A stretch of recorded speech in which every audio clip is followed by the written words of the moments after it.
On the 6th of July 1972, 15 million people tuned in to Top of the Pops. David Bowie, in the persona of Ziggy Stardust, was performing Starman. Suddenly, he did something which changed many of those viewers' lives forever. Watch this. There's a starman waiting in the sky. He'd like to come and meet us, but he thinks he blew our minds. There's a starman waiting in the sky. He told us not to blow it, 'cause he knows it's all worthwhile. He told me, let the children use it, let the children use it, let all the children boogie. A bloke wearing makeup putting his arm around another bloke on prime time BBC TV. Actually, that was nothing compared to Ziggy's antics a month before on stage at Oxford Town Hall. Then he got down on his knees in front of his lead guitarist Mick Ronson. Mick had his back to the audience. All they could see was Ziggy's hands wrapped around Mick's backside. His head was jigging back and forth at groin level as he pretended to strum Mick's guitar with his teeth. Bowie was so delighted with this little performance that he later made it a regular part of his show. But back to Top of the Pops. This little arm-dropping act caused quite a stir. 6 months before, David Bowie had already told the world that he was gay. Homosexual practice for men had only been legalised in the UK 5 years previously. But Bowie's performance wasn't about parading his queerness. Bowie may have been gay or bisexual, but guitarist Mick Ronson certainly was not. It was more this casual show of intimacy between two men which people found disturbing, unsettling. Some of those wide-eyed teenage boys may well have been finding their inner gay or their burgeoning homophobia. But for many others of both sexes, it was something other, a real breakthrough. Ziggy was sending out a message, a glimpse of an exciting new future. So what was this message? And who was this Ziggy fella anyway? The story goes like this. We're all doomed. We've got 5 years left before the Earth is destroyed. But we hear of a saviour, a weird androgynous alien rock star called Ziggy Stardust. He is backed by his band, the Spiders from Mars. He bursts onto the scene in a cloud of stardust, but eventually commits a rock and roll suicide. Though he had already touched on the space theme in his music, he'd watched Stanley Kubrick's film 2001: A Space Odyssey, heavily stoned at the time. Then, during his disintegrating relationship with girlfriend Hermione Farthingale, the song Space Oddity leapt from his troubled mind. This is a tragic tale of an astronaut called Major Tom. Something's gone wrong with his spacecraft. He is facing death while floating around his tin can far above the moon, with nothing he can do. Few people today know of the 1950s rock and roll star Vince Taylor, yet without him, Ziggy Stardust wouldn't have been born. Vince Taylor was born Brian Holden in England just before the war broke out. When he was 7, his family moved to California, where young Brian attended Hollywood High School. Influenced by Gene Vincent and Elvis Presley, he started his singing career. At 19, he returned to London and was soon hanging out in the Two Eyes coffee bar in Soho, a place now recognised as the birthplace of British rock and roll. With his new name, his black leather jacket and American cool, he built a following as a rock and roll singer. EMI Records signed him up. By the time Vince Taylor and the Playboys toured France, he'd written and recorded a hit song called Brand New Cadillac. This was later covered by The Clash. By now, he'd jacked up his stage act with his frenetic movements and stage-smashing antics inciting his audiences to riot. But Vince Taylor's intake of alcohol and drugs had spiralled out of control. Bowie remembered meeting him in London. On one occasion, Taylor told Bowie that he was an alien from out of space and showed him a map where all the other aliens had their bases nearby. Bowie later heard about the time Vince Taylor went on stage dressed in white robes without his band. As he was telling the crowd that he was actually Jesus, they booed him off the stage and his career ended. After that, Vince Taylor spent years in psychiatric hospitals and prison struggling with schizophrenia and addictions. Eventually, he moved to Switzerland and, having recovered from alcoholism, got a job as an aircraft maintenance guy at Geneva Airport. He died of cancer in 1991, aged 52. Bowie was fascinated by this tormented rock star and admits to basing Ziggy Stardust on Vince Taylor. In 1947, in Texas, another spaceman had been born. Norman Carl Odam was obsessed with the American West and space travel. Still in his teens, he started performing music under the name of the Legendary Stardust Cowboy. In 1965, he wrote a song called Paralyzed. People thought it was so terrible, it was brilliant. See what you think. All right, summer friends and weather, how you smell together? Open the door, want to say something, baby, so right back your face. Oh, nice! Woo! Oh, nice! Jump over, get me over the church, oh, nice! Having appropriated his name and been captivated by his spirit, Bowie later compensated Norman Carl Odam by covering another of his songs, all about the feeling of loneliness.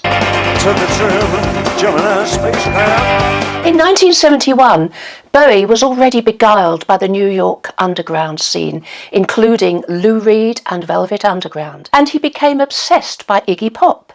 He watched how Iggy went without sleep for days on end, manic and destructive.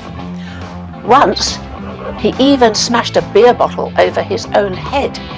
Bowie longed to absorb some of that energy and power. Bowie once said he got the name Ziggy from a tailor's shop that he passed while on a train, that the whole Ziggy concept was all about clothes. But he also admitted that putting a Z in front of Iggy to make Ziggy was his way of sealing his connection.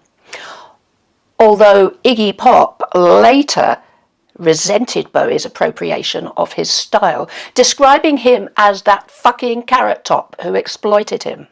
When Lindsay Kemp heard David Bowie's first album, he found it enchanting. He invited young David to see his own live performance, and so began an incredible partnership, both artistic and sexual. Kemp was a very unconventional dancer and actor who put on weird, erotic performances. These inspired the young Bowie.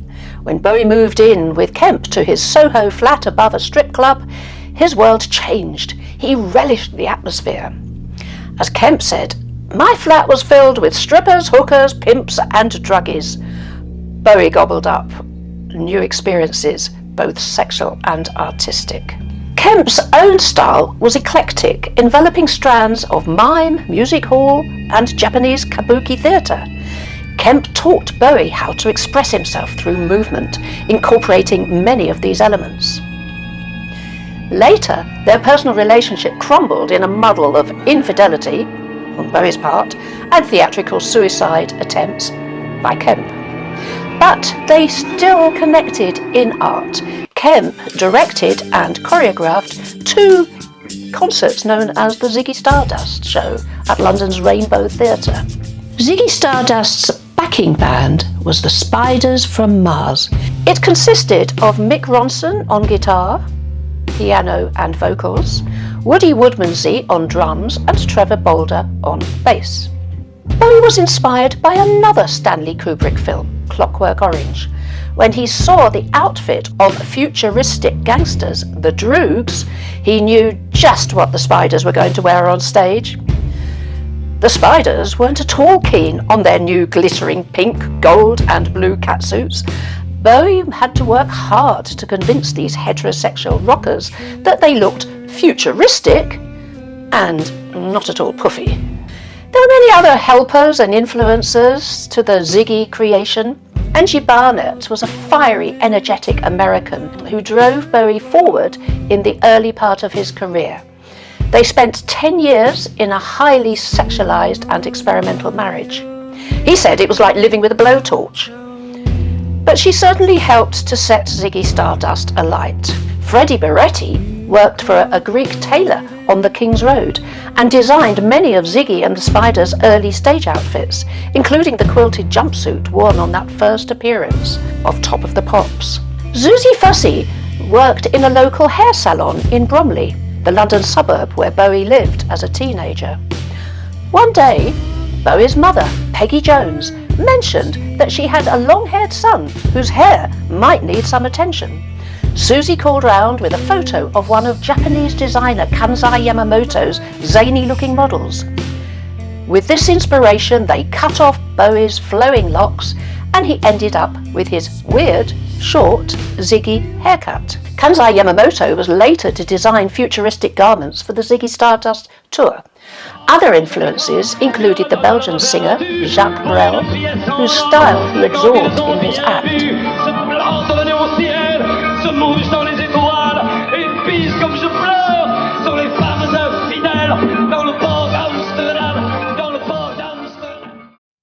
And the 1972 film Cabaret certainly influenced Ziggy Stardust's stage shows. Welcome and bienvenue, welcome. The photo shoot of that famous Ziggy Stardust album cover took place on the 13th of January 1972, a cold winter day. Ziggy and his Spiders were in photographer Brian Ward's studio in Hedden Street in London's West End. Ward had his black and white film loaded in his camera and suggested they take photos outside before it got dark. But it had just started to rain. The Spiders said, "We don't want to go out in the rain." So Bowie, who was struggling with a bad cold, said, "I'll go on my own." He posed for the front cover holding a guitar next to the K West sign. The photos were shot in black and white and later recoloured. You can see the sign K West above his head. This was a furrier's run by a man called Henry Conn, so K for Con and West, as they were in the West End. Many fans read mystical connotations in that sign, thinking that K West stood for Quest. The actual firm was not impressed with all these comings and goings.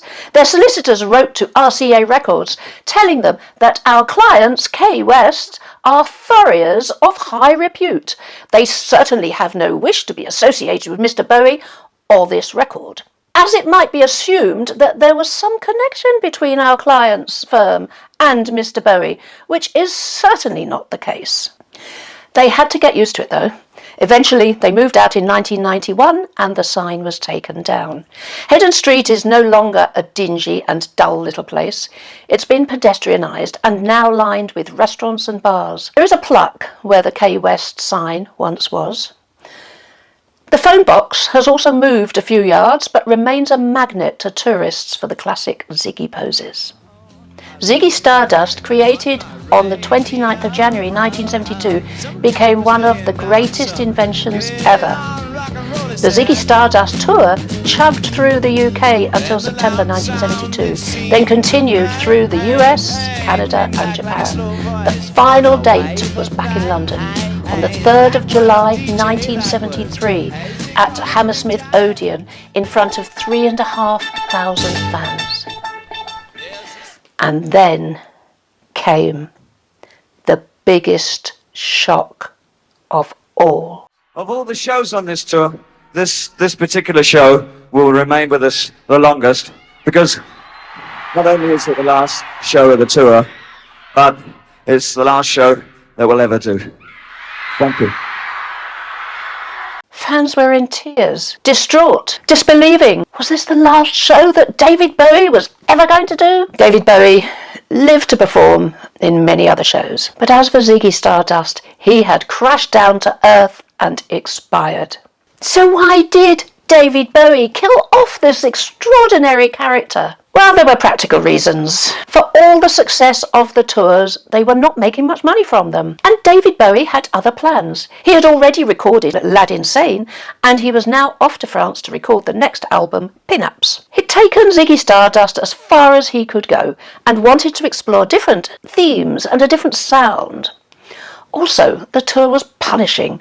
Between shows, Bowie spent much of his time snorting cocaine and shagging groupies. He developed an addiction to both activities. Bowie became immersed in the Ziggy persona. And then, he said, the confusion set in about who was Ziggy and who was David Bowie, and even I didn't understand how all that happened. At first, he said, he quite liked the feeling of the split personality without clear boundaries, but eventually it became frightening. The trouble was, Ziggy was taking him over. Bowie had seen the signs. He had said, I'm going to be huge, and it's quite frightening in a way, because I know that when I reach my peak and it's time for me to be brought down, it will be with a bump.